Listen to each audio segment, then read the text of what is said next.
Okay, good guys. No, mayroon tayong gagawin dito na Electrolux front load, no. So ang issue nito guys, nagkakarga ng tubig, nagdi-drain, pero ayaw umikot ng motor. So wala siya, no. So counting siya guys, pero ang problema niya, ayaw umikot ng motor. So yun, no. Ito nga ngayon guys ang aming titignan kung ano ang problema nito, no. So madami na kaming experience nito guys, yung mga ganitong problema.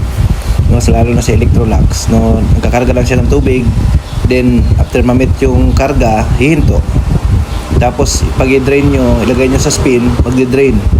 Tapos yun, walang galaw, hindi gumagalaw yung pinaka drum, yung motor hindi gumagalaw, no. So yun, so share ko lang to sa inyo guys, baka may encounter nyo to, kasi nga guys ang Electrolux ngayon medyo mahirap na makakuha ng parts, no, kasi ang sabi wala na daw Electrolux Philippines, no.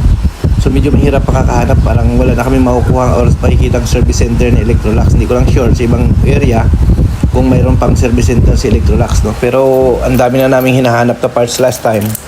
Wala na talaga kami makukuhang parts pagdating sa Electrolux, no. So mayroong sabi-sabi na nag-migrate or umalis na daw si Electrolux sa Philippines, no. Hindi ko lang sure, no, kung totoo yung sinabi nila.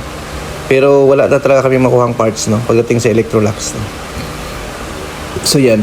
So ito na nga, i-check lang namin to, i-double check natin to kung anong naging issue nito, no. So ayan, naka spin mode dyan guys, pero wala talaga, no. So ito na nga, binuksan na namin to guys dito, no. So napansin na namin kaagad ang problema nito, no. Alam na namin kaagad pag ganito guys, ang problema nito is yung kanyang driver board, no. So driver board guys ang naging problema. So marami na kami encounter nito, no, hindi lang 10 beses na driver board ang problema kapag nagkakarga siya ng tubig, nagdi-drain pero ayaw mag-wash, no. So yun. So ito yung board na to guys ang kailangan palitan, no, pag ganito ang issue. So common ito guys sa mga Electrolux inverter, no, yung ganitong problema. So ito na nga, ito yung parts na to.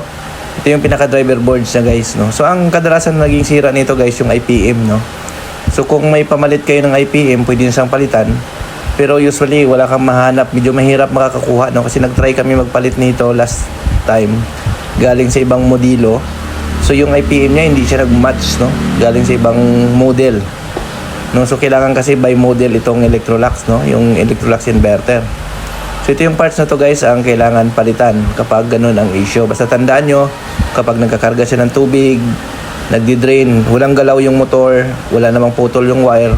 So ito yung parts na yan, yung driver board ang kailangan natin palitan. So ngayon dahil wala kaming pamalit nito guys, so suggest na namin to sa customer na subukan natin hanapan mga 3 days, na bigyan nila kami ng 3 days. Kapag wala tayong makuha guys, baka mag-option na sila na magpalit ng unit, no, kapag ganito. Kasi nga wala na tayong makukuhang parts, no, pagdating sa Electrolux, no. So yun, no, share ko lang sa inyo guys, baka may encounter nyo yung mga ganitong problema, no. Common talaga to guys sa mga Electrolux front load inverter, yung ganyang problema. So okay, thank you.